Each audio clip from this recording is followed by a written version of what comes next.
Président Badjakani, vous avez choisi et accepté de vous livrer à certaines préoccupations des internautes ce soir. Nous sommes en direct de notre page Facebook NMP officielle et nous profitons pour vous adresser nos chaleureuses salutations. Bonsoir, Président Badjakani. Je vous les retourne aussitôt.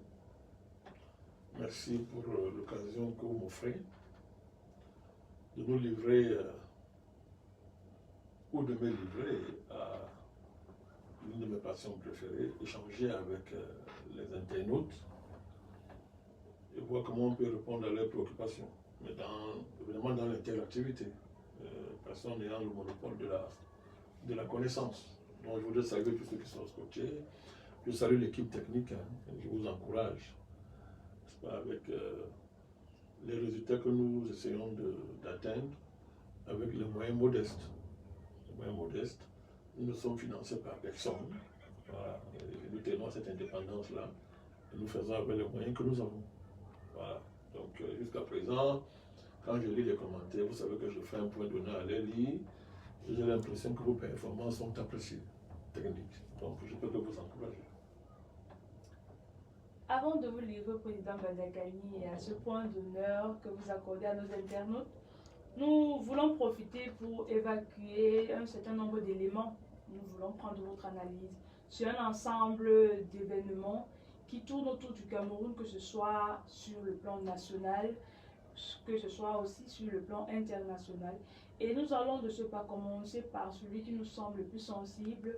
Il s'agit de l'attaque de Boko Haram qui a touché environ 7 personnes au niveau de la région de l'extrême nord, précisément au village Touro.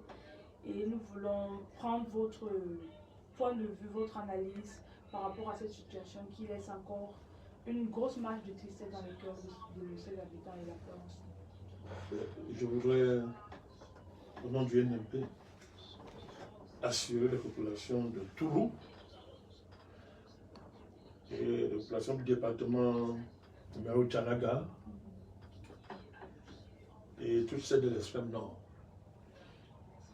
de la solidarité totale du NMP à leur côté. Le Cameroun ne laissera jamais ces terroristes criminels déstabiliser durablement ces régions-là, élever leur drapeau sur une seule parcelle de notre territoire national. Ce sont les forces de la prédation internationale, alliées à leurs agents internes qui sont derrière Boko Haram, pour s'accaparer de nos matières premières et déstabiliser le Cameroun. Ça ne passera jamais.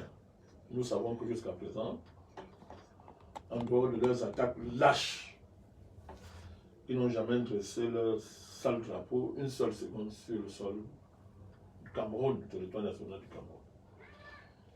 Je voudrais féliciter l'armée du Cameroun. Comme d'habitude, le NMP est de tout cœur avec notre armée et ses vaillants soldats qui sont au front. Malheureusement, c'est le type de menace qui pèse sur le Cameroun. Entre autres, ce n'est pas la seule menace. C'est la menace de la sécession, activée une fois de plus par l'alliance formée par les forces de la prédation internationale et leurs relais locaux, sous le prétexte fumeux de l'anglophonie. Héritage colonial qui serait, dit-on, bafoué et méprisé au Cameroun. Donc, ce sont des menaces qui pèsent sérieusement sur le Cameroun et malheureusement, qui ne sont pas pris en charge par les forces politiques de notre pays, qui font comme si ces menaces sont normales et relèvent strictement des problèmes de gouvernance interne. Le NMP est le seul parti politique qui a pris en charge entièrement le problème posé par organise toute sa stratégie en tenant compte de cette incorporation stratégique des enjeux liés à cette menace-là. Boko Haram ne passera pas, ne réussira pas n'est-ce pas, ne réussira pas sa démarche. Boko Haram n'a pas réussi sa démarche. Et d'ailleurs, il faut élargir ça, il faut articuler ça avec l'ensemble des menaces qui pèsent sur les grands lacs. On suit aussi l'actualité chez notre voisin, le Tchad. C'est une menace, en plus d'être nationale, c'est une menace sous-régionale. C'est une menace même continentale. Donc, toute notre solidarité, une fois de plus, aux populations de Tourou, du département de Mayo-Tchanaga et de l'extrême nord, tout notre soutien à l'armée du Cameroun et à son chef, le président Paul Biya. Comme vous l'avez dit, Président Bandakani, Boko Haram ne passera pas. Vous êtes solidaire de ces populations qui vivent ces malheurs actuellement. Et nous croyons et nous pensons que votre voix pourra apaiser cette douleur qui traverse leurs pensées et leur cœur. Et sans plus tarder, nous assistons actuellement, ici il s'agit toujours du Cameroun, mais à l'international, nous assistons actuellement à un mouvement manifeste dans les milieux africains à l'étranger, c'est-à-dire au niveau des populations ivoiriennes présentes au Liban, des populations camerounaises, pour ne citer que ces deux populations qui sont présentes au Liban actuellement, que le Liban traverse une période de crise, nous pouvons même dire qu'une période de guerre. Ils manifestent le désir de rentrer chez eux, mais ils n'ont pas ces capacités. Parlant du cas Cameroun, il, il a été, il a été annoncé par ces personnes-là que actuellement le consul du Cameroun au Liban, qui est déjà un Libanais, n'est même plus présent sur le sol libanais et les Camerounais présents au Liban sont livrés à eux-mêmes. Ils manifestent le désir de rentrer chez eux, étant donné qu'ils sont sortis de leur pays pour aller chercher des conditions meilleures de vie. Président Bandakani, quelle est votre analyse par rapport à cette situation?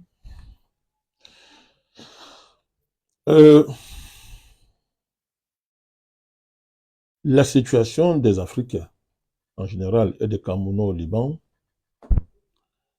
est préoccupante, très préoccupante.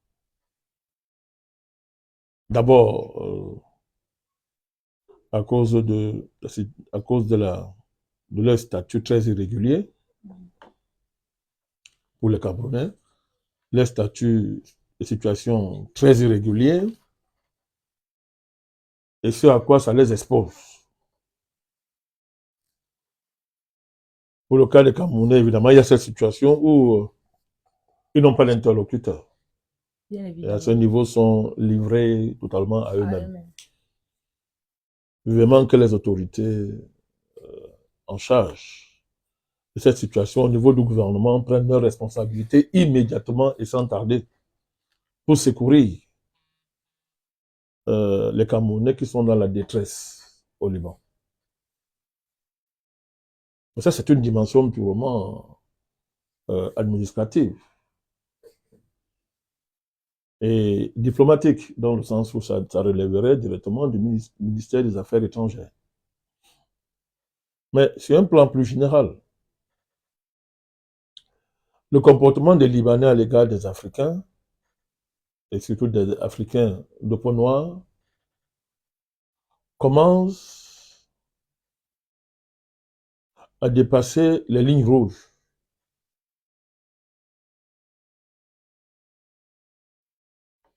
La situation de guerre au Liban, d'avoir des comportements racistes, criminels à l'égard des Africains, des négociateurs africains qui se trouvent sur leur territoire. Ça commence à devenir insupportable.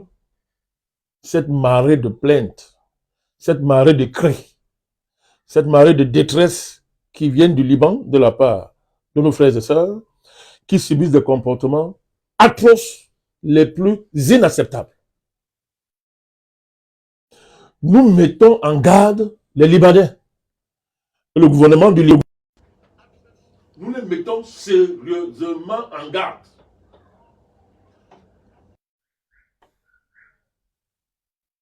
Sous réserve des dernières vérifications que nous sommes en train d'opérer pour avoir toutes les informations, je dis bien toutes les informations cette situation. Mais en attendant, les éléments que nous avons pris le temps de regarder ça, que nous avons sont suffisamment graves. Gravissimes quant au traitement raciste que des Libanais au Liban infligent aux Africains et aux Africaines noirs. Ça aurait été aussi d'autres ressortissants d'autres peuples, ça serait pareil. Mais nous observons qu'il y a une espèce de sadisme. Il y a une espèce de sadisme qui commence même à... qui pour très peu, peut m'assimiler à un sadisme culturel, qui est la matrice de violence, de maltraitance et de services graves que des Libanais infligent à nos frères et à nos sœurs au Liban. Nous voulons rappeler aux Libanais l'accueil et l'hospitalité que les Africains et l'Afrique manifestent à leur égard. En particulier. Manifestent à leur égard. Ce n'est pas de la lâcheté. Ce n'est pas de la peur. C'est une... Au regard des comportements que nous sommes en train de décrire là. Que les Libanais prennent garde. Qu'ils prennent garde et qu'ils arrêtent ça le plus rapidement possible. La guerre qui se passe au Liban ne saurait justifier de tels comportements. Et nous voulons leur rappeler que les panafricanistes ont fait preuve de solidarité militante quant à la cause palestinienne et les conséquences de ce combat-là, de cette situation, sur le Liban, dont le NMP dénonce avec la dernière énergie et met en garde les Libanais et interpelle le gouvernement libanais, ce qui se constitue dans des conditions difficiles qui sont les leurs, l'entité gouvernementale, de prendre leurs responsabilités et de faire arrêter ces comportements à l'égard des négros africains et négros africains. Nous n'allons plus continuer à tolérer ce type de comportement.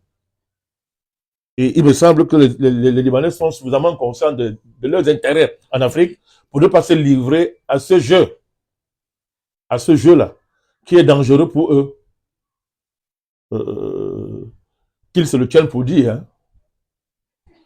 Après ces propos, président Bonakani, nous ne pouvons que dire un bon entendeur s'aligne. Revenons maintenant au Cameroun où une situation perdure depuis un moment déjà. Il s'agit de notre réseau téléphonique. Nous savons dans quel état se trouve ce pan-là de notre société, étant donné qu'il y a des entreprises étrangères sur le territoire camerounais et une entreprise publique ou alors parapublique que je vais nommer ici comme telle. Nous sommes inquiets de cette dégradation progressive et qui perdure au niveau du réseau téléphonique camerounais. Président Bandakani, est-ce que cette situation-là perdure et continue avec l'aide des personnes responsables du domaine communicationnel dans notre pays? Mais je voudrais, à l'occasion que vous me donnez là, dénoncer avec la plus grande force possible ce que j'appelle du banditisme économique, de la criminalité économique auquel se livrent Orange et MTN. On ne saurait appeler ça au XXIe siècle réseau téléphonique. La qualité des communications est d'une médiocrité à faire pleurer un sioux dans la sérénité de son environnement. Ce n'est pas ça qu'on appelle réseau téléphonique, ce n'est pas ça du service téléphonique. Faut-il rappeler que nous avons affaire à des services publics. Même si on a affaire à des entreprises commerciales, ça relève du service public puisque c'est un domaine stratégique de l'État, c'est un domaine de souveraineté de l'État. Ce que MTN et Orange font au Cameroun, je répète, c'est du crime économique. C'est du banditisme économique. On vous facture pour un appel où vous le trouvez à faire 5 appels à cause du réseau. Et vous facturez ça. Je ne parle pas du truandage qu'il y a à donner des faux forfaits aux gens, des tarifs surélevés, injustifiables. Donc, ça ne saurait continuer ainsi. Ça ne saurait continuer ainsi. On dirait que ces entreprises-là se trouvent dans un no man's land où les autorités de régulation ont démissionné de leur travail, de leur rôle. Tout à l'heure, on m'avait interpellé sur la responsabilité des pouvoirs publics. En passant, Camtel, c'est une entreprise parapublique. Hein. Donc, si elle est médiocre, tant pis pour Camtel. Mais, Camtel, pour le compte de l'État, est propriétaire du réseau de fibre optique. Bien évidemment, Président. Ce qui est une circonstance aggravante au niveau de l'accusation qu'on a en droit de formuler contre les pouvoirs publics en général, et en particulier Madame la ministre qui est chargée des secteur de télécommunications. Madame Minette Libon est une employée de ces entreprises-là. Elle n'a jamais pensé à défendre les droits des Camerounais. Elle ne sait même pas ce qu'elle sait, ce que c'est. Elle ne sait même pas ce qu'elle sait, ce que c'est. Le NMP avait déjà eu à déplorer ça, de par le passé. Ça avait poussé Madame la ministre à faire une sortie pour dire que oui, n'est-ce pas, on l'insulte ici de gauche à droite, vraiment, tout ce qu'on dit, c'est pas vrai. Mais ce ne sont pas ces cris ou ces regards ou ces mimiques qui nous intéressent.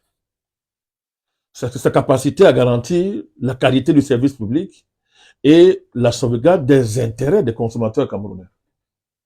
On ne comprend pas que dans un pays, on se retrouve à un tel niveau, n'est-ce pas, de qualité de service, alors qu'en matière d'approvisionnement, en matière fibre optique, le Cameroun a fait des performances extraordinaires, fibre optique. Mais comme d'habitude, voilà une ministre qui ne sait même pas ce qu'elle fait à sa place. Et elle passe le temps à répondre par les mimiques. C'est une employée de... Moi, je l'ai dit plusieurs fois. Moi, je la considère comme étant une employée de MTN et d'Orange. Évidemment, ça passe par toutes sortes de corruption, n'est-ce pas, de délits d'initiés, n'est-ce pas, qui lient MTN et Orange, n'est-ce pas, à des pans entiers de l'État du Cameroun. Des agents publics, des autorités de régulation. C'est incompréhensible comme ça, à ce niveau de service. C'est ce niveau de banditisme économique, de criminalité économique, et que les Camerounais s'en livré à eux-mêmes. C'est pareil au niveau de l'électricité. Et dans une mesure, et dans une certaine mesure au niveau de l'eau. Même si on peut saluer les efforts, les petits efforts que fait le niveau du directeur de Kambwata, mais jusqu'à là, on ne sent pas encore cette qualité-là. Hein, cette qualité-là qui devrait être la marque du service public dans un contexte comme celui du Cameroun.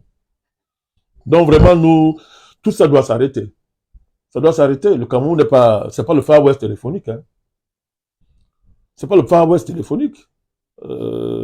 Les MTN, les Orange doivent se comporter comme les Yankees face aux Indiens. Elles doivent arrêter ça. Elles doivent arrêter ce type de... C'est trop. Il faut arrêter ça. Bien évidemment, Président.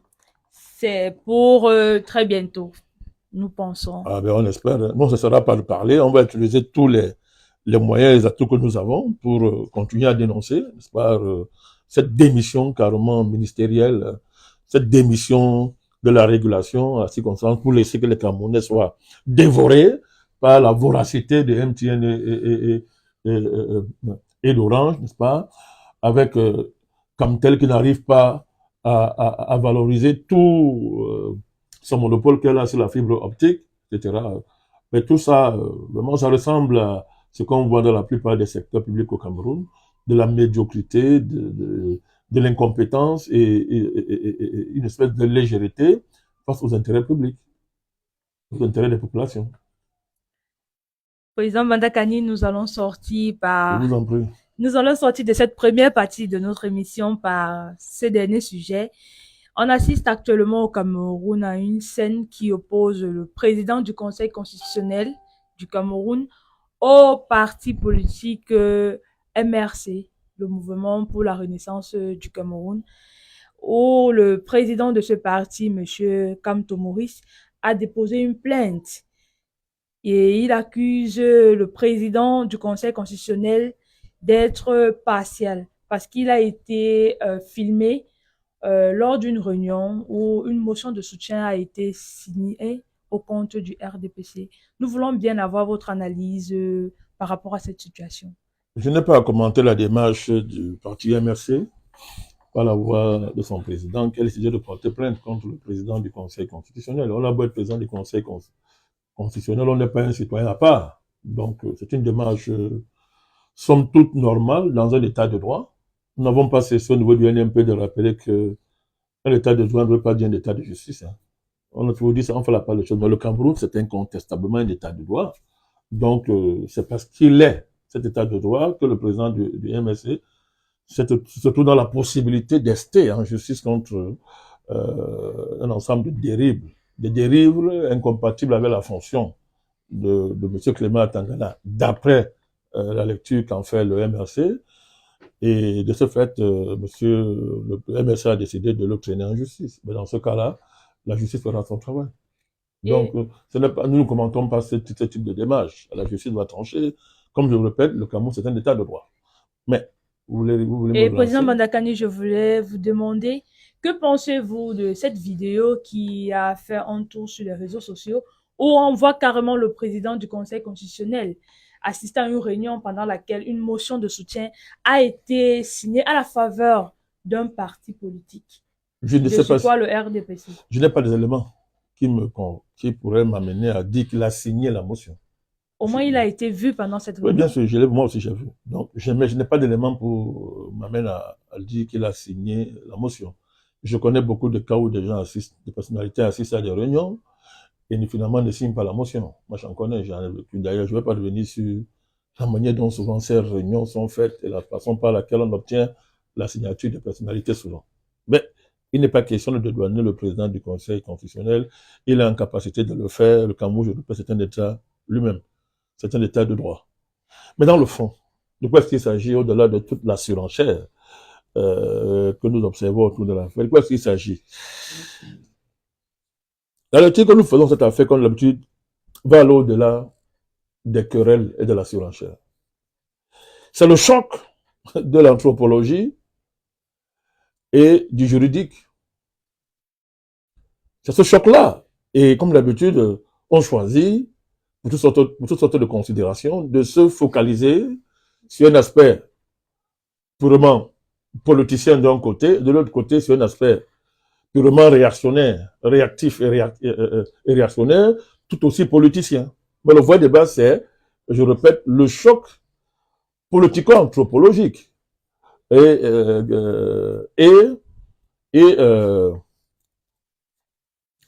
comment dire ça, et la dimension juridique de l'acte supposément coupable du président du Conseil constitutionnel. Nous sommes dans un pays où on a normalisé le fait que, malgré la présence de l'État, il revient aux élites de développer leur région. Et tout ça sur la base de la géoethnie, d'une part, et du tribalisme, du géotribalisme, d'autre part. Ça a débouché sur ce que j'appelle une prépondérance de l'élitisme néocolonial, qui en même temps fait le lit de la résilience de cet État néocolonial, que pourtant des gens estiment avoir reçu le mandat messianique quasiment de le faire tomber, et qu'on assimile à une dictature, et qu'on a renversé à tout prix. Donc, le NMP, fidèle à sa démarche panafricaniste, a toujours considéré que ce bricolage était de type villageois, une confusion bien tropicale, où on voit en même temps l'affichage juridico-constitutionnelle du pays, à savoir être une république, on voit cette affiche, c'est ce bricolage-là, la république bricole avec la villageoisie, bananière et ethnique, et on a trouvé ça pendant longtemps normal. On a justifié ça par le fait que non, la République n'était pas incompatible avec la défense de nos nationalités tribales, etc. On a défendu ça et ouvrant la porte à ce type d'événements qui peuvent faire le lit de toutes sortes de manipulations. Dans ce cas-là, je vais vous surprendre, hein, moi ce n'est pas de manière fondamentale. Je répète encore, je ne trouve rien à redire dans la démarche de MRC. Vous surprendre, je ne trouve rien à redire parce que c'est un jeu auquel on a longtemps joué. Être prétendument en république, faire croire que dans une néocolonie, il y a une république, n'est-ce pas, de manière constitutionnelle, jouer à ce jeu, en même temps faire la promotion, n'est-ce pas, des formes de bricolage villageois qui n'ont pas de sens, et finalement on ne sait même pas là où on se trouve. L'élitisme néocolonial ne peut pas remplacer la nécessité d'un véritable État national qui prend en charge le destin et le sort des populations. Ça doit être clairement dit. Mais on fait croire chez nous que là où l'État est incapable, les élites sont capables. Sans savoir d'où les élites prendraient leurs moyens. Les moyens matériels pour développer soi-disant leur région. Et c'est comme ça qu'on fait le lit de la grande corruption. Et c'est comme ça que l'État est incapable de lutter contre la corruption des élites, parce qu'en même temps, si elles sont censées, entre guillemets, développer leur région, mais il est normal qu'elles pillent les caisses de l'État, c'est pas parce qu'elles développent leur région, puisque je vois bien le type d'argument qui est développé, qui est mis en avant par les partisans du président du Conseil constitutionnel, réunion d'élite du village. Oui, tout ça c'est bien beau, mais à la base, c'est acceptable ça? Ce n'est pas acceptable. Ce n'est pas acceptable. Donc, nous, on va dans le fond du problème. Sauf à ne pas connaître l'histoire du Cameroun, on sait très bien comment le colon français a inventé la notion d'élite dans le contexte camerounais. Et à ce niveau-là, tout à l'heure, je vous ai dit que je ne trouvais rien à dire sur la démarche du MRC, mais maintenant, on va questionner sa démarche, laissant cette querelle-là dans le fond. Même le MRC joue le jeu à fond de l'élitisme néocolonial, puisque qu'est-ce qu'on met en avant devant ce que critique le président Kamto? C'est son élection divine en tant que le plus grand juriste de la Terre, du ciel de la Terre. Ou bien qu'on est en politique et que le débat n'a jamais été de remettre en cause ou pas, de remettre en cause ou de reconnaître ses compétences en tant que juriste. Mais qu'est-ce qu'on vous met en avant? Quand on n'a pas d'argument, on vous terrorise avec le génie divin du président Kamto. Génie donc qui interdirait de le critiquer, sinon plutôt de le vénérer. Mais tout ça, c'est pratiquement la même chose. Donc, il faut attaquer le fond du problème. Nous, on est clair, le Cameroun, c'est un État néocolonial. À ce titre, c'est une république néocoloniale. Et si on est cohérent dans une république néocoloniale, on n'est pas surpris par ça, ce n'est qu'un effet. Parmi tant d'autres, ce n'est qu'un effet. Parmi tant d'autres. C'est parce que M. Clément Tangana est président du Conseil constitutionnel qu'il a inventé quelque chose. C'est la norme coutumière en termes de pratique dans notre pays. Il faut couper la racine, il faut couper là-bas la racine. Et ne pas aller s'agiter sur une branche ou sur une feuille là, mal famée, et faire du brouhaha dessus. Une fois de plus, je dis, moi je n'ai rien à redire par rapport à la démarche du président du MRC. Rien à redire. Puisque c'est sa conception de la politique, mais on a prêté le flanc. Une fois de plus, le Cameroun c'est un état de droit, la justice tranchera. En commençant même par la recevabilité de cette plainte-là. Et on verrait si on n'avait pas fait plutôt une opération politico-communicationnelle. Mais au moins, ça a le mérite de mettre ce débat sur la table. Et quand il sera entendu que dans cette démarche-là, ceux qui ont ici cette plainte-là, au-delà de la plainte, de la démarche juridique, qu'on suscite un vrai débat politique de fond et que même on sache bien la position de ce parti et de son président sur cette question de l'élitisme au Cameroun. Parce que, oh, mais qu'est-ce qu'on voit au Cameroun qui parle aux diplômés, surtout quand ils sont de l'enseignement supérieur, qui ne voient pas la tyrannie des agrégés, des docteurs au Cameroun. Je n'ai rien contre les diplômes universitaires, je n'ai rien contre. Mais une chose est d'avoir les diplômes universitaires, une chose est d'en faire, de transformer l'État en État des diplômés. Mais est-ce que par rapport à ça, la débat, est-ce que le président Kamto et les gens du MSC n'ont rien à se reprocher dans ça?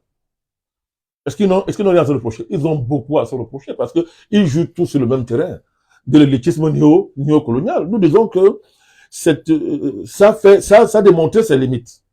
D'ailleurs, on peut dire que après le président Ahidjo n'avait pas une grande, il n'avait pas, comment je vais dire ça, avec tout le respect que nous devons à sa mémoire et à son statut de premier président de notre pays, il n'avait pas de fait d'armes en matière de diplôme, parlons comme ça.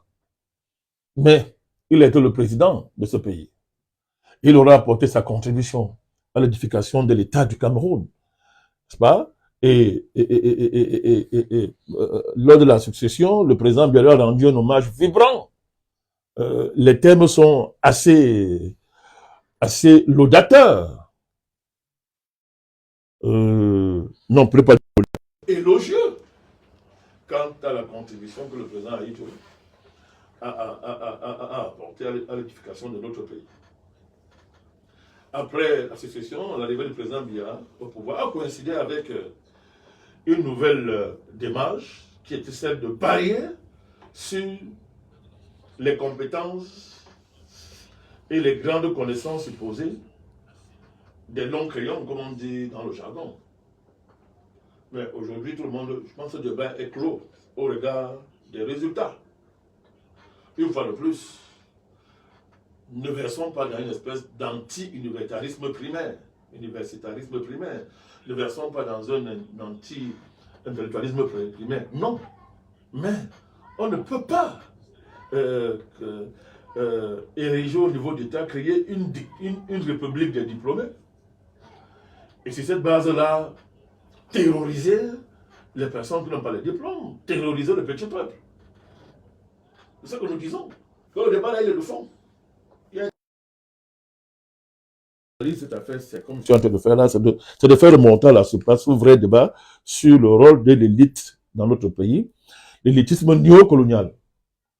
Vous allez bien voir que sur le plan politique, on voit très bien comment l'élite, cet élitisme-là, sert dans le déploiement politique, non seulement du parti au pouvoir, mais même de certains des partis de l'opposition néocoloniale. Donc, de quoi est-ce qu'on parle? Mais pour le cas du président du Conseil constitutionnel, ça pourrait être grave si la justice change. Dans ce sens-là, démontre que, bon, quelque part, il aurait failli au regard de son rôle institutionnel. Mais en quoi d'autres collisions néocoloniales, où on voit bien cette espèce de pantouflage néocolonial, où on voit les élites qui ont des postes de responsabilité au cœur de l'État, jouer à ces jeux de l'élite qui développe sa région, qui fait ceci, et faire de ça, n'est-ce pas, le levier de constitution de fiefs politiques, désormais qui sont à la limite des ghettos électoraux. Et tout ça sur la base, une fois de plus, je le répète, de la géoethnie et du tribalisme.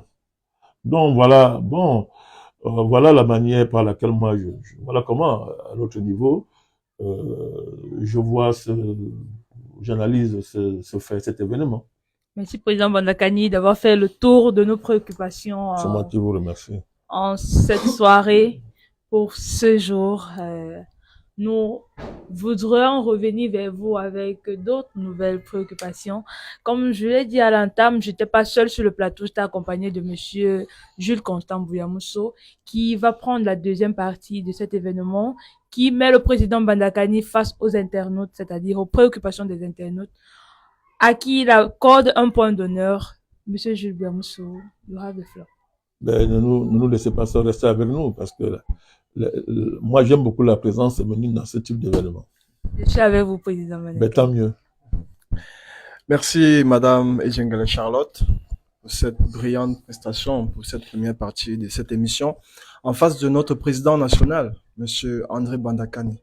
C'est toujours un plaisir et un honneur de se retrouver devant vous parce que vous êtes pratiquement une bibliothèque vivante. Quand vous déployez vos arguments, c'est du génie. Que Dieu vous entende.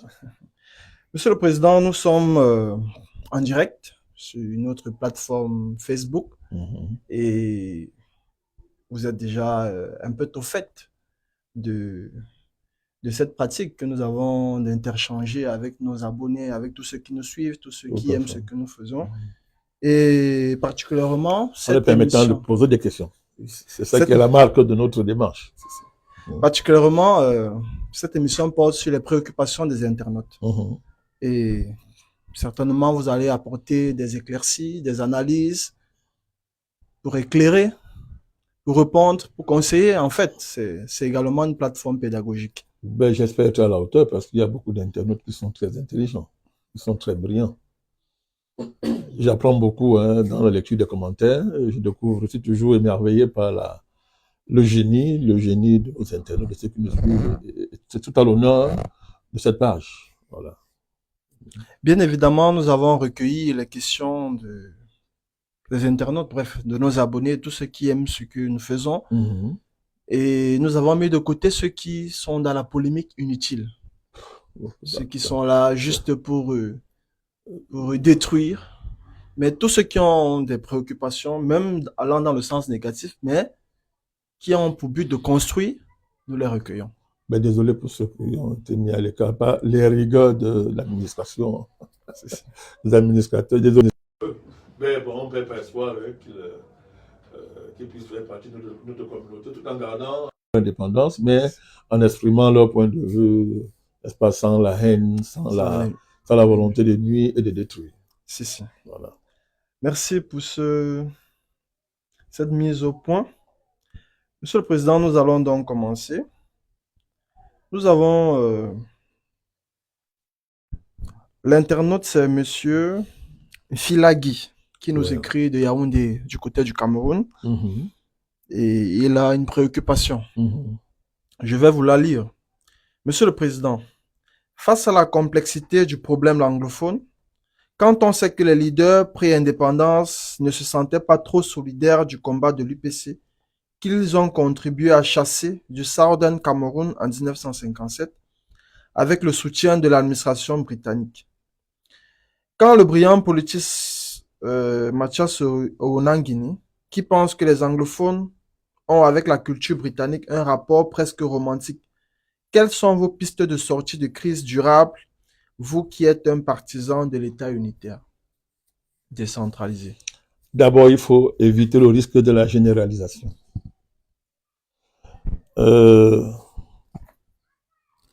Qu'il y ait un problème anglophone, c'est le fait de la situation du Nozo. À partir de cette situation, on ne peut pas nier qu'on ait une crise dite anglophone. Autre chose est de généraliser quand on parle des anglophones. C'est qui les anglophones? Les anglophones sont traversés par des différences de catégories, de classes sociales, de générations, de familles historiques, etc. Donc, quand on dit anglophone, il ne faut pas confondre les anglophones généralisés en mettant dans un même panier des ambazoniens, des terroristes sécessionnistes ambazoniens, ceux des anglophones qui revendiquent la reconnaissance de la spécificité dite anglophone, les pauvres, les déclassés sociaux, les dépossédés, les pauvres anglophones, qui n'ont en commun avec leur supposée élite, avec les élites anglophones, que le lien, parce que ce lien-là a été fortement bousculé par l'avènement des événements linguistico-culturels comme le camp franglais, etc., comme la ruée d'une bonne partie de la population camerounaise vers la langue, vers l'appropriation scolaire et utilitaire de la langue anglophone. Donc tout ça bouscule ce fameux lien linguistique qui était chargé de souder les populations pauvres anglophones, les classes, les catégories déclassées de toute cette région-là, appauvries, dépossédées, et une partie de leur élite qui n'ont pas cessé de s'enrichir dans le système néocolonial qui gouverne le Cameroun depuis des décennies. Donc, il ne faut pas mélanger. Moi, je ne considère pas le commerçant de Manfé que le commerçant du marché de Bamenda, etc. Moi, je ne le confonds pas avec Akeremouna, avec la famille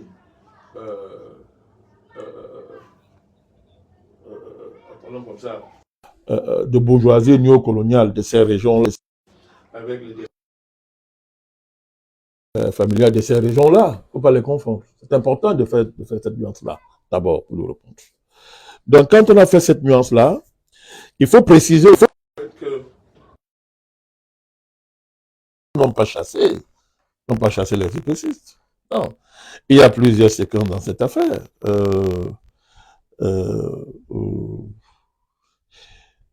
Ça a été une région qui a accueilli l'UPC.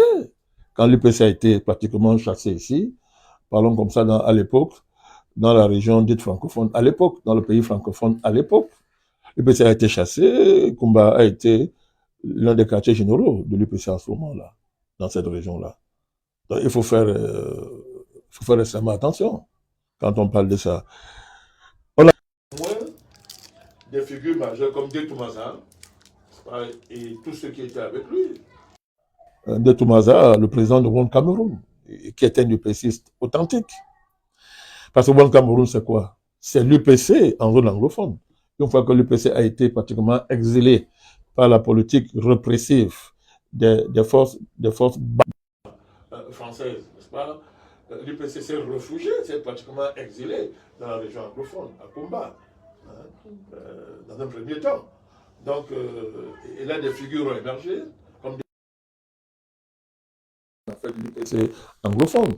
Des figures comme Abel Moukong, qui sont des témoins vivants du fait que le combat UPC avait réuni, avait réunifié le Cameroun, il avait dépassé ce clivage colonial qui est un caillou aujourd'hui dans la chaussure de l'État de Cameroun. Donc, et qu'on nous a fourgué à dessein. C'était le jeu, une fois de plus, la conséquence du pacte Churchill-De Gaulle, dont l'UPC n'a pas été chassé. C'est après, n'est-ce pas,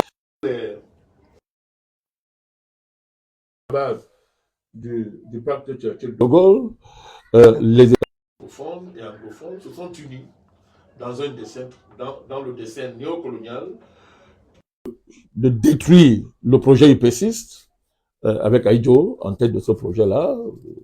C'est l'alliance d'Aïdjo, du président Aïdjo, c'est pas, parlons qu'on peut, hein, c'est l'alliance des élites francophones néocoloniales et des élites anglophones néocoloniales. Ils ont fusionné, n'est-ce pas, après l'intermède de l'État fédéral. 61, ils ont commencé à fédérer, déjà pour créer l'UNC, il faut bien comprendre ça, l'UNC. Qui était le parti unique. Le parti unique contre l'UPC, contre le projet UPCiste. Contre le projet UPCiste. Donc il faut bien, à partir de ce moment-là, donc l'UPC n'était plus la bienvenue dans cette région-là. Il faut cette période-là. C'est cette zone-là. Le mouvement UPCiste, tous les témoignages des colons le disent, était implanté sur tout le territoire camerounais, il était implanté dans tous les territoires. Une fois qu'on a fait ces précisions, évidemment, notre projet, à ce niveau, c'est de sortir de cette bipolarisation linguistique néocoloniale, c'est pas, bipolarisation linguistique qui masque l'héritage géopolitique néocolonial, qui est une menace grave pour l'unité du Cameroun. Qui vise à nier l'histoire du Cameroun, qui n'est pas une histoire anglophone, francophone, qui commence depuis l'esclavage, et même avant, lorsque les Carthaginois et les Portugais ont découvert le mont Cameroun, ben, l'idée Cameroun existait déjà. Cameroun existait déjà à l'époque. Quand on situe l'origine du mot Cameroun, on le situe très très loin, très très loin. Avant même, on n'imaginait même pas qu'il y aurait des colonisations françaises et anglaises dans notre pays. Donc, vous voyez, ce sont des faits. Depuis la colonisation allemande qui a transformé par un coup de banditisme géopolitique, qui a transformé un protectorat en colonisation. Vous voyez tout ce que ça a comporté. Donc, le Cameroun, vous voyez très bien que l'existence de l'État, le Cameroun et sa véritable identité précède très très longtemps avant ce type de sous-identité que les colons sont venus nous imposer et qui sont un problème pour nous. Maintenant que là,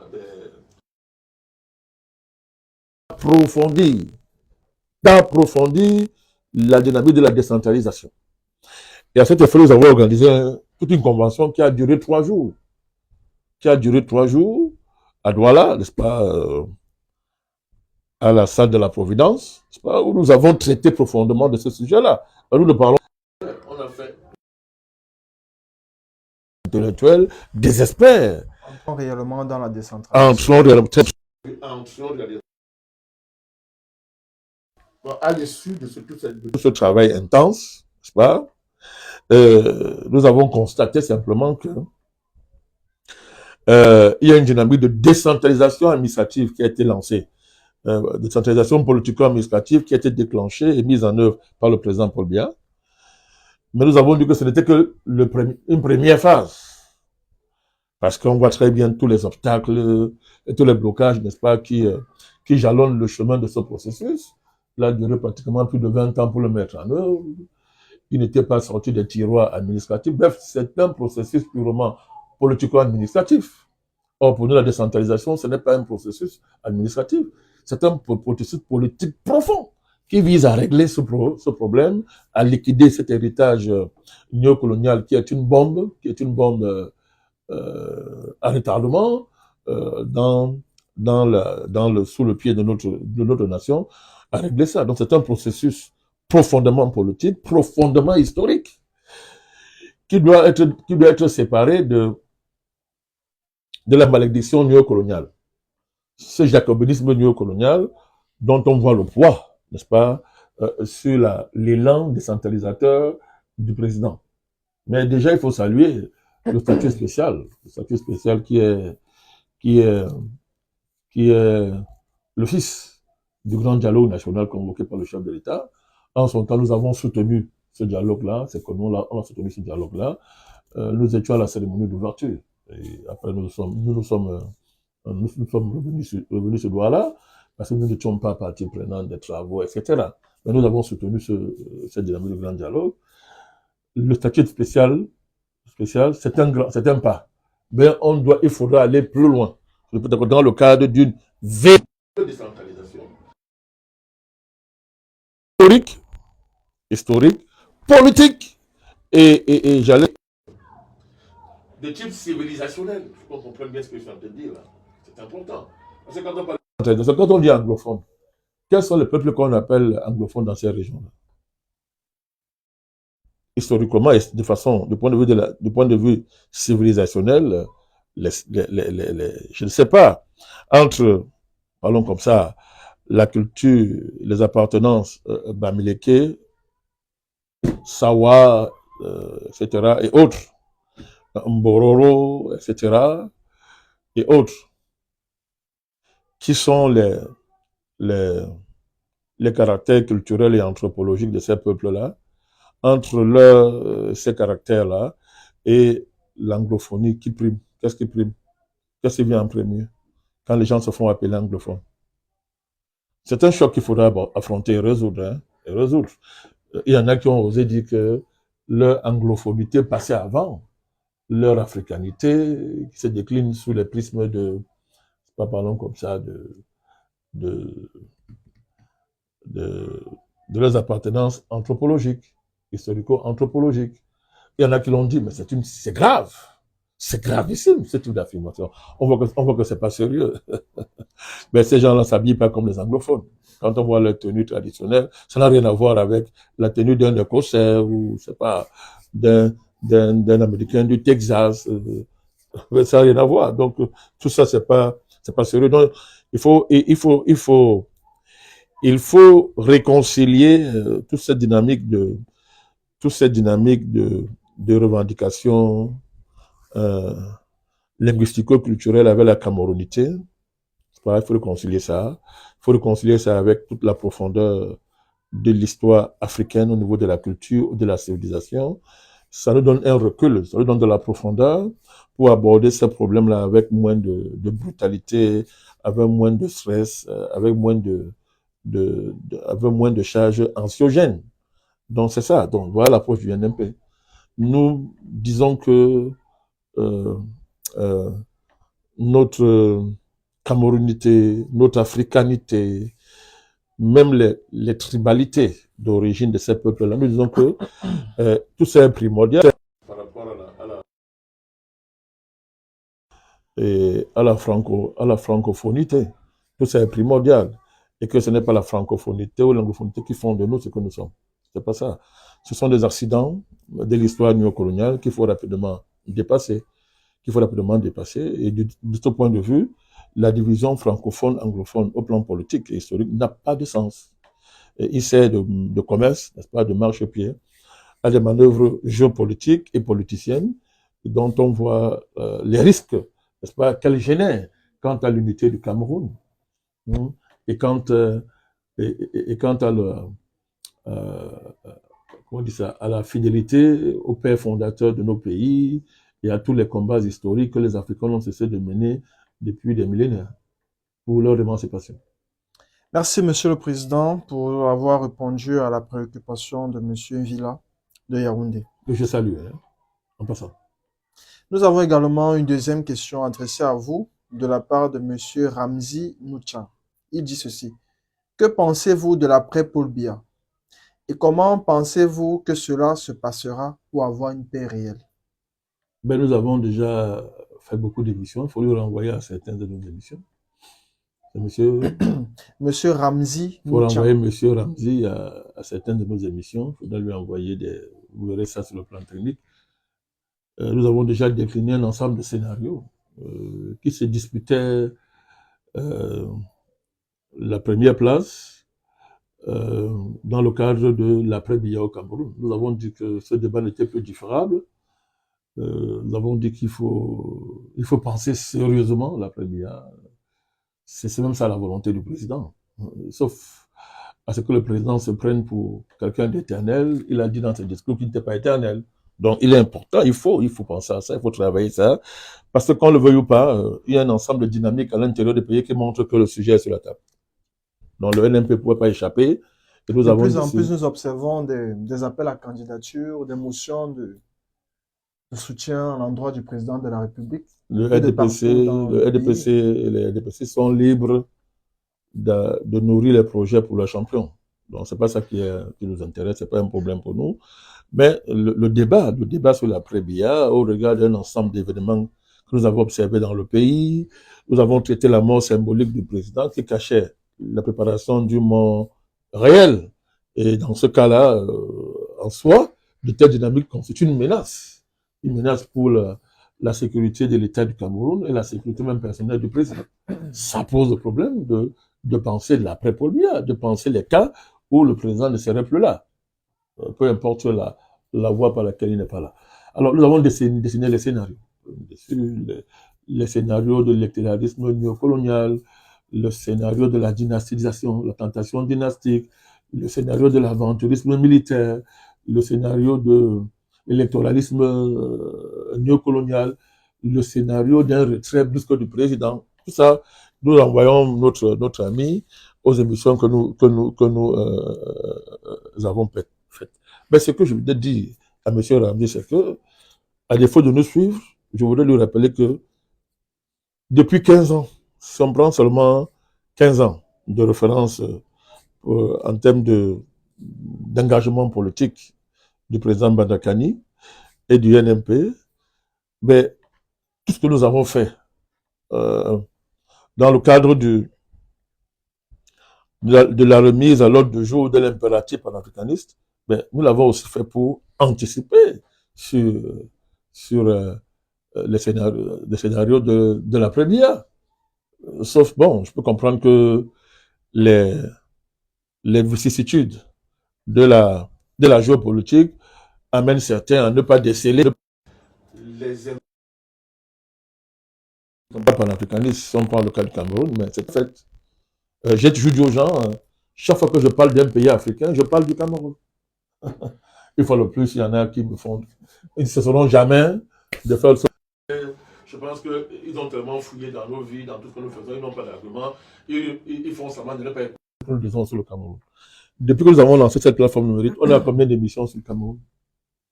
On a combien? Plus d'une dizaine. Mais ils continuent à nous dire qu'on ne parle pas du Cameroun. Bon. C'est un aveuglement qui n'est pas suicidaire. Mais c'est un aveuglement qui cache, vous avez dit, la volonté de nuire. Nous disons, c'est chaque fois que nous sommes engagés dans le cadre d'un pays africain, nous sommes engagés sur le Cameroun. Parce que pour protéger le Cameroun, et là je renvoie mon discours au Congrès, ben, il faut être en mesure de protéger tous les pays africains. L'âge et la jeunesse en politique ne signifient rien. Il y a la question du féminisme, la question... L'âge et le statut de jeune en politique ne signifie rien. C'est un piège à con. Vous n'avez qu'à voir l'histoire de tous ces jeunes qui sont arrivés à la tête des États. C'est évident ce qu'ils ont apporté.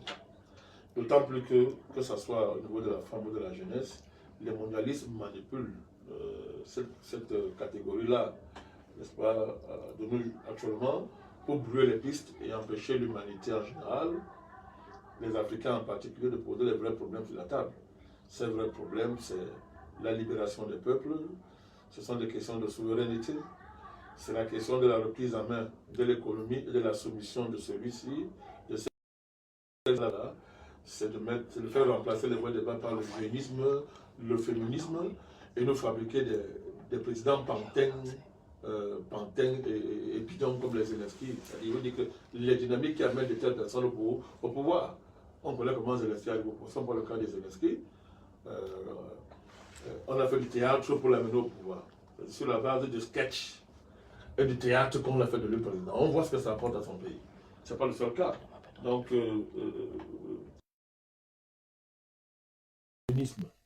l'UNMP rejette le génisme comme étant une démarche politique digne de son nom. Vous savez, prenons le cas du président Diomaye et de son partenaire, Sonko. Ben, je vous ai dit, une fois arrivé à l'État, il a vieilli. Il a vieilli aussitôt, parce que l'État, ce n'est pas... On ne va pas réduire ce type de catégorie. Il a vieilli aussitôt parce qu'il est obligé de revêtir l'habit de l'État. Il est obligé d'habiter l'État. Il comprend très bien que ça n'a rien à voir, ce n'est pas une affaire de jeunes. On peut convoquer le jeunisme à des fins cosmétiques pour faire de la tactique politique, pour déclasser pour déclasser les vieilles générations. Mais les problèmes réels des pays, ben, n'ont rien à faire avec l'âge. Hein. Ça n'a rien à faire. Ça a à faire avec la connaissance, ça a à faire avec la science, ça a à faire avec les compétences que l'on se donne pour régler les problèmes. Ça n'a rien à voir. C'est pareil pour le féminisme. Moi, je ne sais pas ce qu'on appelle le féminisme. Hein. Je ne sais pas ce que c'est. Il faut aller demander. Il faut aller demander aux Occidentaux. D'abord, même à l'Occident, on ne sait même pas ce que c'est, réellement. Il faut aller demander aux Occidentaux et les officines mondialistes qui divisent, n'est-ce pas, les catégories sociales, éclatent les classes en inventant les sous-classes qui permettent au capitalisme mondialiste d'avoir le contrôle des manettes, de diviser les travailleurs, les déclasser, les déposséder, etc., de les diviser, n'est-ce pas, et de permettre au capitalisme de rester fort. C'est tout ça, hein? Mais ce qu'est devenu le féminisme, comme que vraiment l'usine allait les libérer, mais l'usine les a tués. On a dit que le foyer était la chose la plus rétrograde pour une femme. Mais on a dit aller dehors, mais le dehors, on a vu à quoi conduit le dehors, à la disparition de la femme. Puisque maintenant, il n'y a plus de genre. Il n'y a plus de genre. Il y a maintenant le transgenre. Ni homme, ni femme.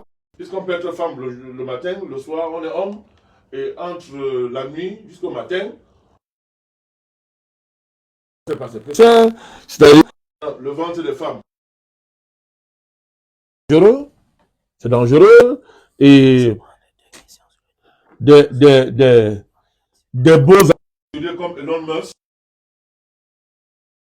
robotisés qui vont porter des enfants dans le cadre de la recherche de l'enfant parfait. Vous voyez à quel niveau tout ça nous a conduit. On a dit aux femmes, votre corps vous appartient. Mais c'était vrai jusqu'au Covid. Dès qu'il a fallu vacciner, on a dit que votre corps ne vous appartenait plus. Donc, vraiment, il faut le panafricanisme ne prennent pas au sérieux ce type d'idéologie. Qui relève d'une stratégie purement impérialisme, ça relève de l'impérialisme culturel, civilisationnel. Mais la liberté de la femme a toujours été un fait en Afrique. Mais sauf que cette liberté-là est toujours, n'est-ce pas, articulée avec l'unité du foyer, l'unité du couple. N'est-ce pas? Et pour nous en Afrique, un couple c'est un homme, c'est une femme. Voilà, donc l'unité du couple, n'est-ce pas? C'est Cheikh Anta Diop qui parlait de l'émancipation de la femme dans le foyer domestique. L'émancipation de la femme dans le foyer domestique. Être maman n'a jamais été une honte. Qui serons-nous aujourd'hui sans nos mamans? Simplement qu'avec la colonisation, on a dévalorisé le rôle de la maman, le rôle de la femme, n'est-ce pas, en tant que mère gardienne de la vie, protectrice de la vie. Ce travail a été dévalorisé, a été déclassé par, entre guillemets, les métiers. La capacité d'émanciper la femme. Il ne s'agit pas de limiter la femme à être une mère pondeuse. Il ne s'agit pas de ça. Ça n'a jamais été le cas en Afrique de manière fondamentale. Il ne s'agit pas de ça. Mais il s'agit de respecter les grands équilibres que les sociétés africaines ont su générer, ont su élaborer, n'est-ce pas, et qui ont fait, et qui ont été l'une des forces de l'Afrique. Ça fait très très longtemps, et qui a même permis à l'Afrique de survivre, n'est-ce pas, à tous les drames historiques qu'on lui a infligés. Voilà. Donc vraiment, je n'entre pas dans ce genre de choses. La politique, c'est l'affrontement des projets. C'est l'affrontement des desseins. C'est ça la politique. C'est pas autre chose. Le reste, c'est de la pure diversion. Et dans le cas de Cameroun, c'est encore même plus sérieux. L'avenir l'État néocolonial, n'est-ce pas, pas des modalités purement électoralistes. Électoralistes, encore que j'ai dit de ne pas confondre nos émissions, n'est-ce pas, c'est l'affrontement entre les patriotes, n'est-ce pas, n'est-ce pas, les néo-ojulatistes, n'est-ce pas, transpartisans, unis, n'est-ce pas, dans le cadre de la reconduction de l'État néocolonial, et pour ce qui concerne les néo-épécistes, du détournement de la grand champ d'affrontement politique au Cameroun. Par rapport à ça, le féminisme et le jeunisme ne signifient pas grand-chose. Merci, Monsieur le Président. D'ailleurs, c'est un courant qu'on a vu développer au Cameroun. Il y a un jeune macroniste là qui est apparu sur la scène politique. Bien évidemment. Voilà, il a dit qu'il était Macron, mais là il n'est plus Macron, il ne sait pas ce qu'il est devenu. Tout son argument, c'est la jeunesse, c'est la jeunesse, c'est la jeunesse. Mais on voit très bien que c'est un faux jeune parce que les Mouniobé ont été jeunes, les Wandé ont été jeunes, les Mouniens ont été jeunes, et on a vu ce qu'ils ont porté. L'indépendance, la grande idée de l'indépendance, la grande idée de la souveraineté, de la libération du Cameroun, autour d'un grand projet qu'ils avaient réuni dans un triptyque, c'est pas indépendance, réunification, ou bien réunification, indépendance, élévation du standard de vie. Ben, ce courant jeuniste là, qui fait le théâtre au Cameroun, ils soutiennent Macron, ils sont anti-panafricanistes, ils sont contre toutes les dynamiques liées à la souveraineté, la libération du continent. Triste génisme. Merci, Monsieur le Président, pour la réponse à la préoccupation de Monsieur Ramzi Noucha. Nous avons un autre internaute qui vous adresse une question. Il dit, c'est Monsieur Bi Mohamed Bakou. Et Monsieur Bakou. Il demande, est-ce que les deux blocs pourront-ils s'entendre un jour sur le plan politique et comment? C'est-à-dire les partisans du mondialisme, du capitalisme global et les BRICS, ceux qui, Ils du vont, moins, les deux blocs. ils vont s'entendre comment? Puisque leurs bases sont antinomiques. L'objet de leur existence sont en... Ils posent la question de bonne foi. Oui, bien sûr, je comprends. Mais je dis que M. Bakou, ils ne peuvent pas s'entendre parce que ce qui les constitue, ce qui les fait, ce qui les amène à l'existence sont diamétralement opposés. Opposés. Euh, les BRICS, les buts sont clairs. C'est un monde multipolaire. Les mondialistes, c'est le monde unipolaire dirigé euh, par les adeptes de comment il s'appelle ce néo-nazi là, Klaus Schwab, lui-même agissait et travaillant dans le cadre de ce qu'on a appelé le capitalisme des acteurs. À savoir que désormais, notre vie, notre existence va dépendre des caprices des capitalistes, du moins. Puis pas n'importe lesquels, hein, les capitalistes financiers doivent désormais décider de qui est-ce que de faire de nous ce qu'ils veulent. Donc, vraiment, ce n'est pas compatible. Hein. Ce n'est pas compatible. Donc, ils sont dans la logique de l'affrontement. L'affrontement n'est pas logique, l'affrontement est là. Maintenant, il n'est pas militaire, mais il est idéologique, il est économique, il est civilisationnel. Vous n'avez qu'à voir la loi qui a été votée en Russie, assimilant désormais les dérives transgenres, transidentitaires à du terrorisme, pour ne parler que de ce cas. Donc, et puis on peut voir maintenant le retour de M. Donald Trump au pouvoir. C'était la marélance. Aux États-Unis, l'un des leviers de son accession au pouvoir, c'est justement le refus du wokisme et le refus de toutes ces dérives LGBT. Est-ce que vous vous rendez compte? Aux États-Unis, vous avez des endroits, des États où on change le sexe des mineurs sans demander même l'avis de leurs parents.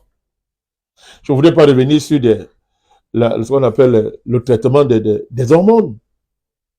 Vous voyez à quel niveau, vous voyez le niveau de violence auquel on assiste. Hein? Des enfants se lèvent le matin, ils rentrent le soir chez eux, à l'insu de leurs parents, mais pour le garçon, il n'a plus sa quéquette. Pour la fille, elle n'a plus ses seins. Est-ce que vous vous rendez compte? À quel niveau? Parce que quand on parle de ces choses-là, les gens ne mesurent pas ce qu'il y a derrière. Bon, au départ, on dit, comme toujours, non, il y aura des garde-fous, il y a des garde-fous, vraiment. Il n'y a jamais de garde-fous. Dès que vous ouvrez la porte, ben, c'est la boîte à Pandore qui est, la boîte à Pandore qui est ouverte. Donc, pour ne prendre que ce cas-là, le wokisme, là, un de ses aspects, c'est quoi? C'est la guerre contre les hommes. Hein? C'est pas ce qu'ils appellent la masculinité toxique. L'homme est dangereux. Le mâle, M-A-L-E, est dangereux. Vous voyez cette opposition entre les gens, quand on ne le fait pas disparaître, c'est le stade suprême de la violence. C'est le stade suprême de la violence. Donc, voilà, on est arrivé à un point de non-retour. C'est le mondialisme ou l'humanité. Voilà, et il est clair que, tant pis pour les mondialistes, leur chemin de Damas a commencé. S'ils peuvent même faire ce chemin-là. Merci, Monsieur le Président. Nous avons également une question de Monsieur Tchoufo-Steve. Tchoufo. Oui. Steve. Et sa question se décline en 4 volets. La première question, c'est: pensez-vous être le Messie tant attendu du Cameroun? Non, je ne réponds pas à les questions comme ça, ça n'a pas de sens. Politiquement, je ne réponds pas à les questions comme ça. Il dit, la deuxième question, il dit, en 2011, vous déclarez votre candidature à la magistrature suprême du Cameroun, à la tête d'un parti politique, ce qui faisait de vous un acteur politique majeur de l'opposition camerounaise. Cependant, en 2018, vous avez décidé de soutenir le parti politique contre lequel vous luttiez avant 2011, par la mise en place du G20. Après une défaite écrasante des partis d'opposition, vous avez décidé de quitter le G20. Votre déclaration en 2011 était-elle une erreur?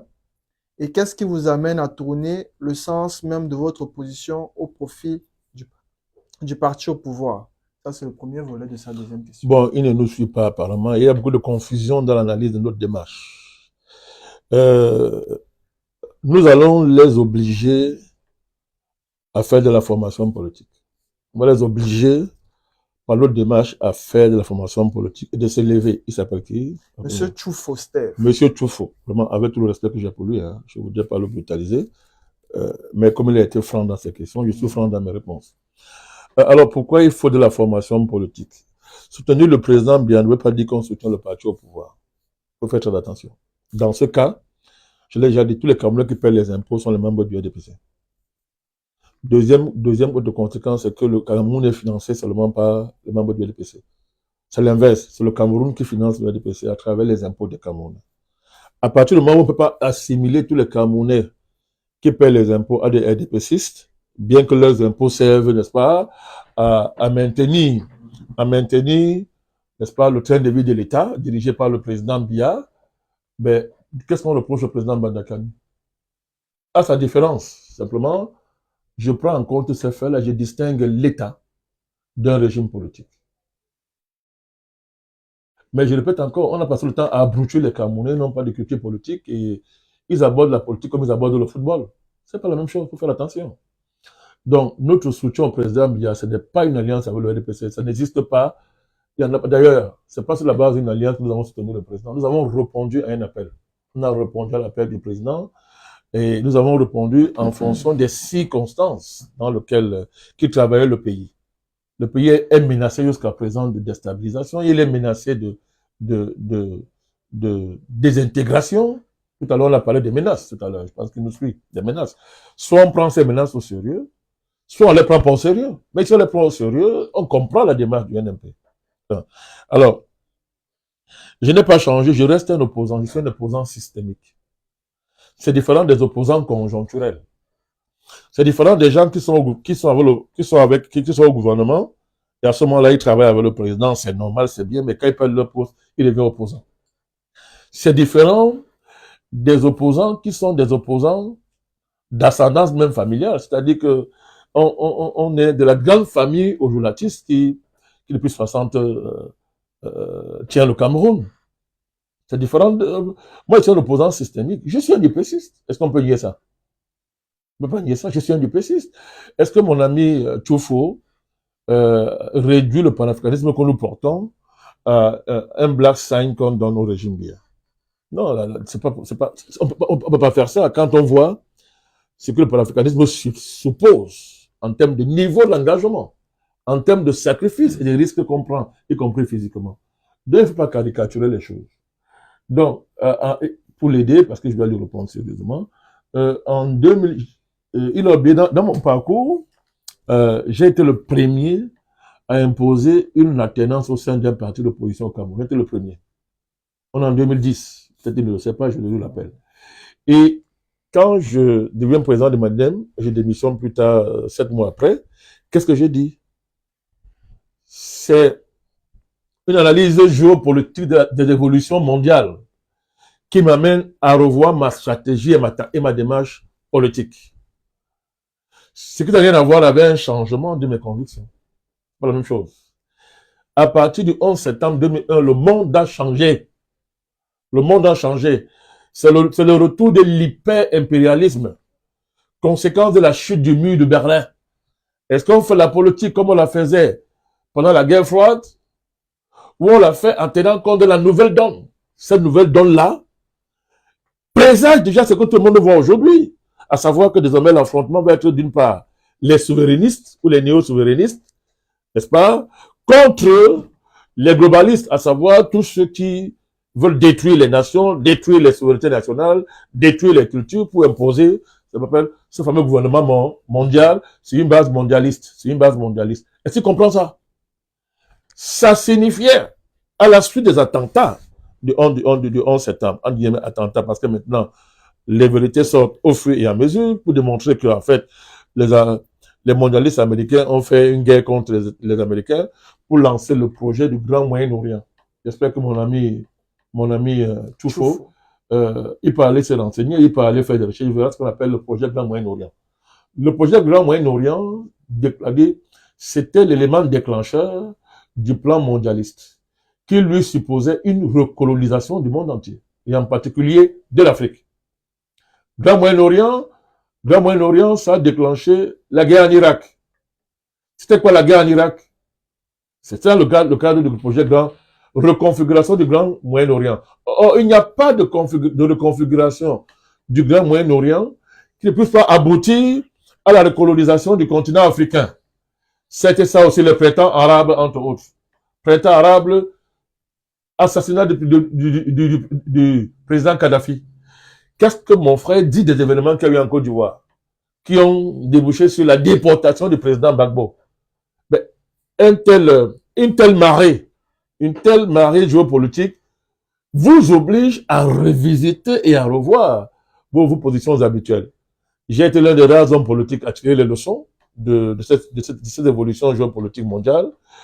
Et il n'y a pas le fait du hasard. D'autres ont refusé de tirer ces leçons-là parce que ces évolutions arrangeaient leur camp.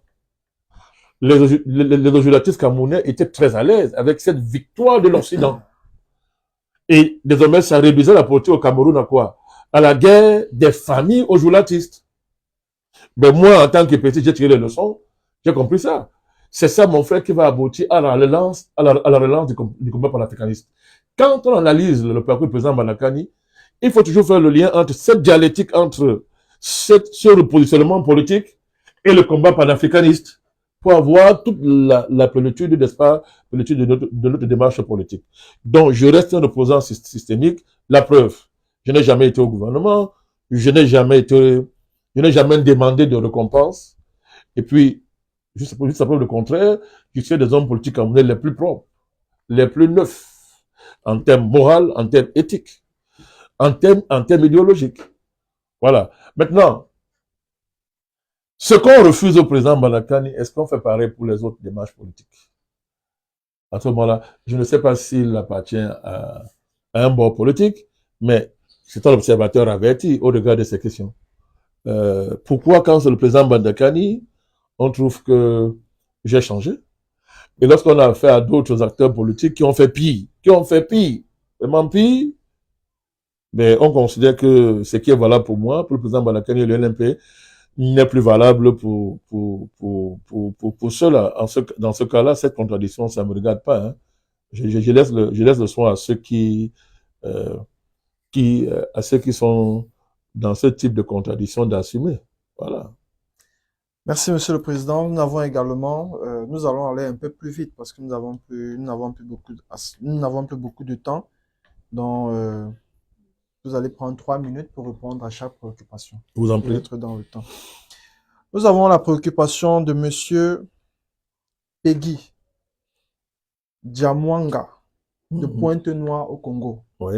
Il dit Congo-Brazzaville. Je souhaite avoir votre analyse approfondie concernant la future collaboration entre l'AES et les États-Unis. Il n'y aura pas...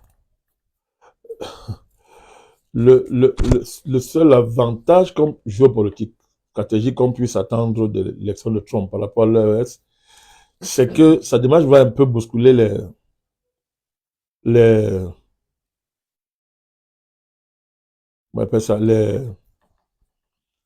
stratégies de l'OTAN.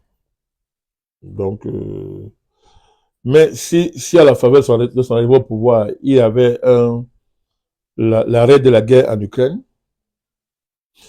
ben, ça changerait tout au niveau de la géopolitique mondiale. Donc, à ce niveau, l'AES n'a rien à attendre de particulier puisque les conséquences sont déjà tirées au plan stratégique. On a l'avènement d'un président anti-mondialiste. On a l'avènement d'un président qui va accorder la priorité. Il a déjà dit lui-même la priorité à l'Amérique d'abord, et qui, à la place des guerres militaro-géopolitiques, va privilégier les guerres commerciales. Les guerres commerciales. Je pense plutôt que ça peut desserrer un certain étau, une certaine pression sur les États de l'AES. C'est ce que je pense. Parce que ce sont les mondialistes qui activent, qui instrumentalisent le terrorisme pour les besoins de la cause que tout le monde connaît maintenant. Donald Trump, jusqu'à présent, ne s'inscrit pas dans cette logique-là. Même si, d'après le principe de la continuité de l'État, il n'est pas exclu que cet héritage-là puisse peser plus peser. Ça va dépendre des rapports de force internes à l'Amérique. C'est vrai qu'il a un mandat très puissant, très fort, mais ce sera sa capacité à aller vite dans l'affrontement, aller vite, ça veut dire en termes de compétences. En termes de compétences, à élaborer très rapidement les programmes alternatifs à ce qu'il va trouver et à anticiper sur les capacités de blocage de l'État profond. Mais là, je pense qu'il a les moyens, électoraux, il a le mandat populaire, il a l'expérience de ses 4 ans précédents, n'est-ce pas? Il a relativement le plein pouvoir, parce qu'aux États-Unis, il n'y a pas le plein pouvoir quand même, parce que tu aies le Sénat, que tu aies la Chambre des représentants, que tu aies la Cour suprême, ça n'exclut pas les contre-pouvoirs que les États fédérés ont. N'est-ce pas? Ça n'enlève pas le fait que une bonne part des juges sont actuellement démocrates, pas, etc.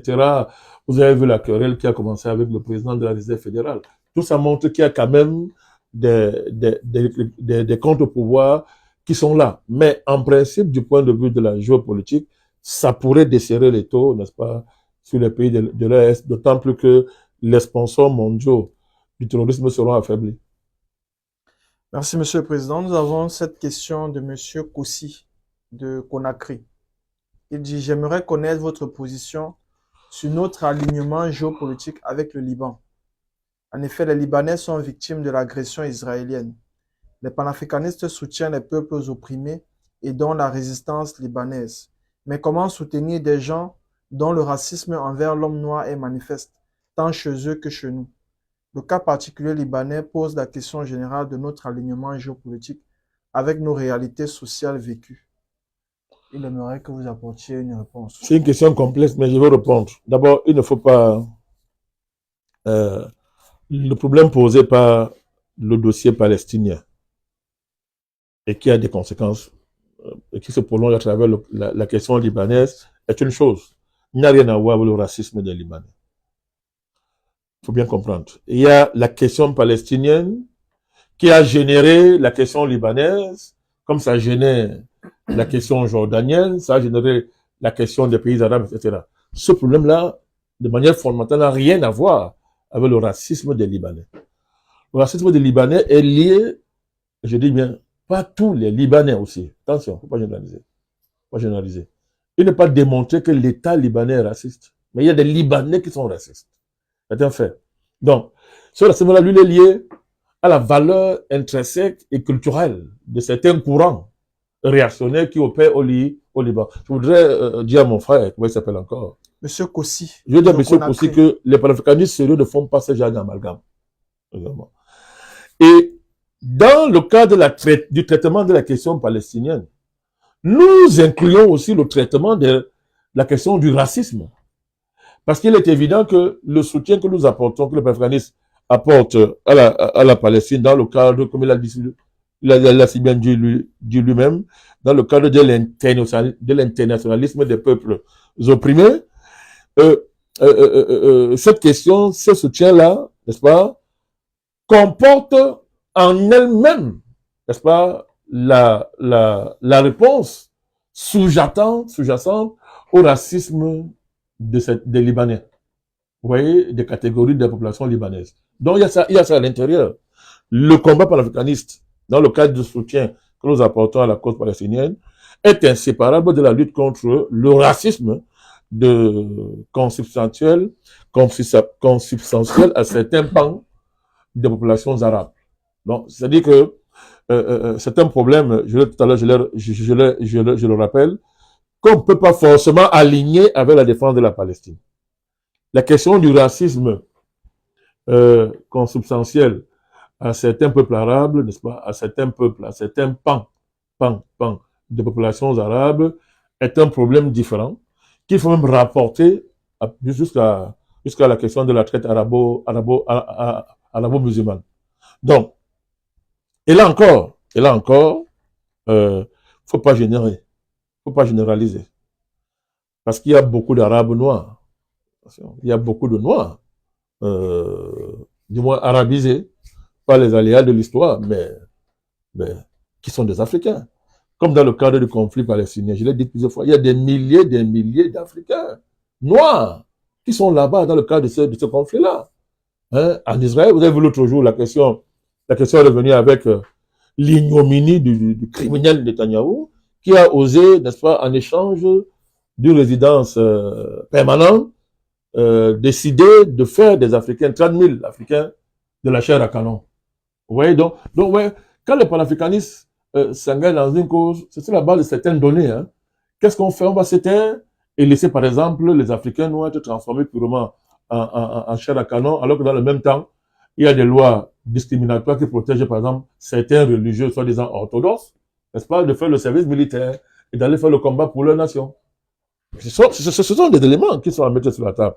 Mais je salue sa question, je la comprends très bien. Je voulais le rassurer. D'ailleurs, je viens de le faire à l'entame de cette émission, je l'ai fait à l'entame de cet échange.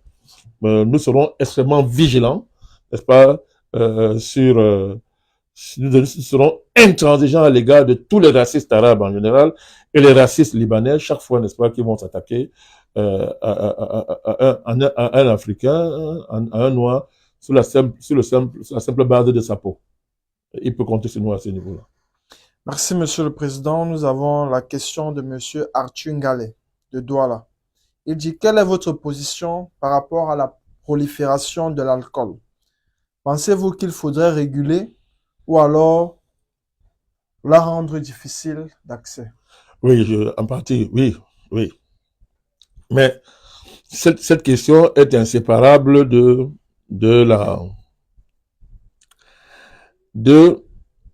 la politique générale à mettre en œuvre en matière d'alimentation au Cameroun.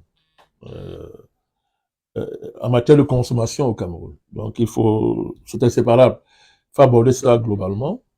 Et au regard du caractère nocif à tout point de vue de l'alcool, nous aurons une politique très, très, très, très dure en matière régulatoire sur cette question-là. C'est clair, hein?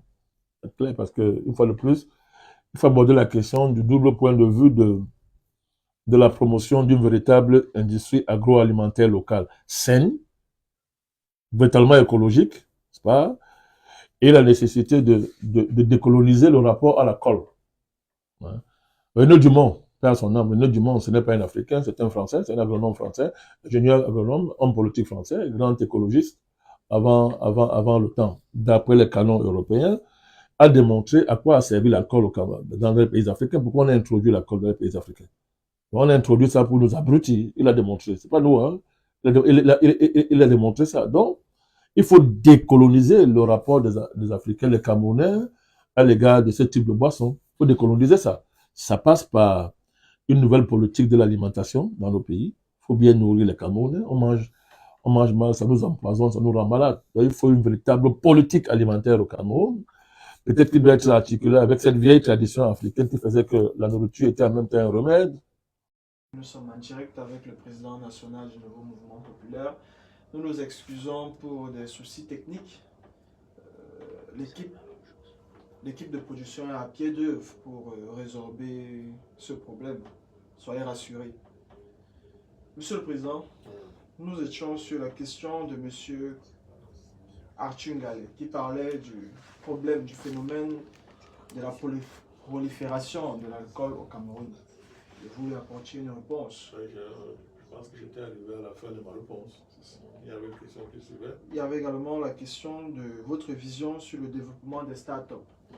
Il demandait que, est-ce que les startups, si elles deviennent des multinationales, peuvent devenir des puissances au niveau, on peut devenir une puissance au niveau diplomatique. Les Africains font tous ce genre d'erreurs. Ils croient que dès qu'ils voient les Occidentaux arriver à un certain stade de révolution économique et produisant des avatars comme les startups, ils pensent que sont automatiquement reproductibles dans le contexte africain. Non, c'est une grosse erreur. Le développement technologique dépend du mode de production dominant.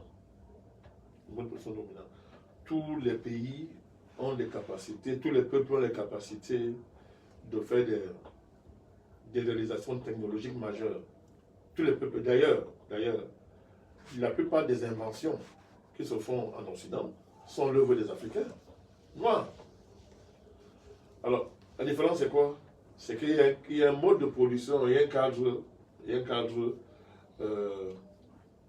plus émulatif, entre guillemets, là-bas qu'ici. Le caractère néocolonial de nos États est le problème majeur de la percée technologique du continent africain et des pays africains en particulier. C'est le caractère néocolonial de nos États qui est le problème majeur. Les Africains ont le génie. Dans ce cas, des trucs comme des start-up ou multinationales sont le résultat des évolutions précises, des cycles d'évolution économique précises, j'allais dire socio-économiques précis, que les pays européens ont connus dans des cadres bien précis. L'évolution industrielle, esclavage, colonisation, etc. Mais quand ils veulent tromper l'histoire, et c'est ce que j'ai reproché à un certain nombre politiques, il s'est passé cette question, de dire que le problème de l'Afrique, ça a été sa faiblesse technologique. Ça fait rire. Mais quand on trompe les cycles, on remplace l'esclavage, la colonisation, le néocolonialisme, en parlant de 4 cycles de révolution industrielle qui ont permis à l'Europe, à l'Occident, d'avoir sa prédominance technologique sur le reste du monde. Mais c'est une histoire tronquée.